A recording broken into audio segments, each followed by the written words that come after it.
प्रथम तुमच्या सर्व गुरूंना माझं नमन.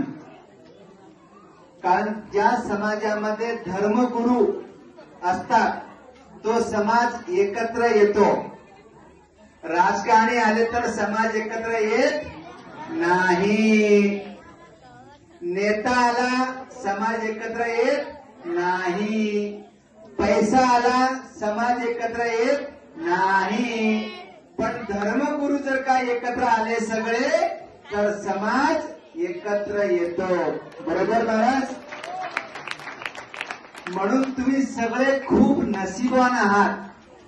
तुम्ही सगळे पुण्यवान आहात की तुमच्या सोरेगाव मध्ये तुम्हाला एक नाही दोन नाही जवळपास 4-5 धर्मगुरू भेटतात. त्यामुळे तुम्ही खूप नशीबवान आहात. कारण ज्या समाजाची धर्मसत्ता मजबूत तोच समाज मजबूत. म्हणून तुम्ही प्रत्येकाने आपले सोमेश्वर महाराज आपले धर्मगुरूचे तुम्ही आचरण करा. त्यांचं आशीर्वाद घ्या. तुम्ही जे पण आयुष्यामध्ये मागाल ते तुम्हाला सर्व मिळणार. मुंबईमध्ये कमिशनर राहून मी अजून 10 वर्ष माझी नोकरी बाकी आहे. तर मी राजीनामा दिला. नोकरी सोडून प्रतापनगर सोरेगावचं सेवा करण्यासाठी मी आलेलो आहे. तुमच्या गावाला काही मदत लागली. लोक बोलतात आले 100 गेले 100. कोणी आले नाही इकडे नंबर. बरोबर का. पण मी माझा शब्द तुम्हाला देतो. आले 100 गेले 100. सोरेगाव एक नंबर. परत बोलायचं जोरात बोलायचं. आले 100 आले 100 सोरेगाव सोरेगाव.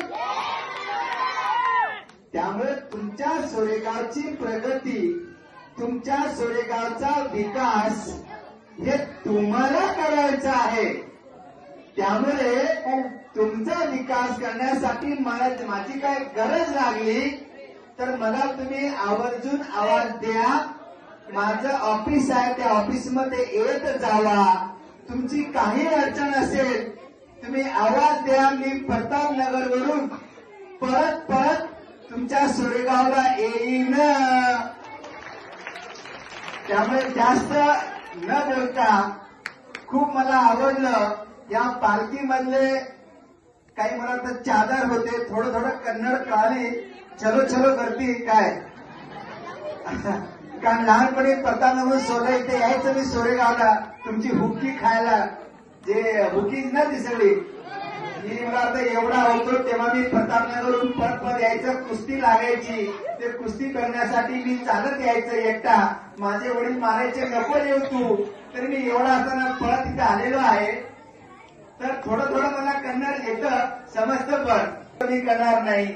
एवढं बोलून माझं थोडंसं मनोबल संपवतो. माझं तुम्ही सत्कार केलं त्याबद्दल तुझं सगळ्यांचं धन्यवाद.